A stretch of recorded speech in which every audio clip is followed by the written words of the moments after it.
Welcome to our channel. Today we how to reset your personal finance goals with SoFi easy tutorial step by step clearly. Begin by logging into your SoFi account using your credentials.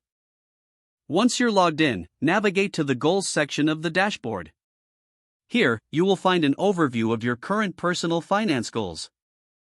To reset a goal, click on the specific goal you want to modify. Review the details of your current goal, including the amount and timeline. If you want to change the target amount, enter the new figure in the appropriate field. Next, adjust the deadline to meet your updated timeline. Make sure to review any other settings related to this goal.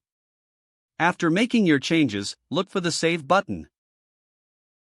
Click Save to confirm your new personal finance goal. If you have multiple goals, repeat this process for each one you want to reset. Once all changes are saved, return to the main dashboard to review your updated goals. You can also set reminders to keep track of your progress. Consider utilizing SoFi's budgeting tools to help stay on track. Evaluate your progress regularly to ensure you remain aligned with your new goals. Remember, it's okay to adjust your goals as your financial situation evolves. With SoFi's user-friendly interface, resetting your personal finance goals is a simple process. If the page does not load, refresh the browser or try again in a private or incognito window. Make sure you are using the correct email address, then retype it carefully to avoid small typos. If your password is not accepted, use the reset option and create a new strong password you can remember. Check your spam folder for verification or security emails, then complete any requested confirmation steps. Enable two-factor authentication if available to improve account security and reduce unauthorized access risk.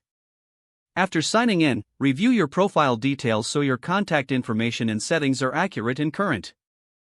If you see an error message, note it down and try again after restarting your device and internet connection. Log out when you finish, especially on shared devices, to keep your account and payment information secure. If the page does not load, refresh the browser or try again in a private or incognito window. Make sure you are using the correct email address, then retype it carefully to avoid small typos. If your password is not accepted, use the reset option and create a new strong password you can remember. Don't forget to like this video and subscribe to our channel for more step-by-step tech guides.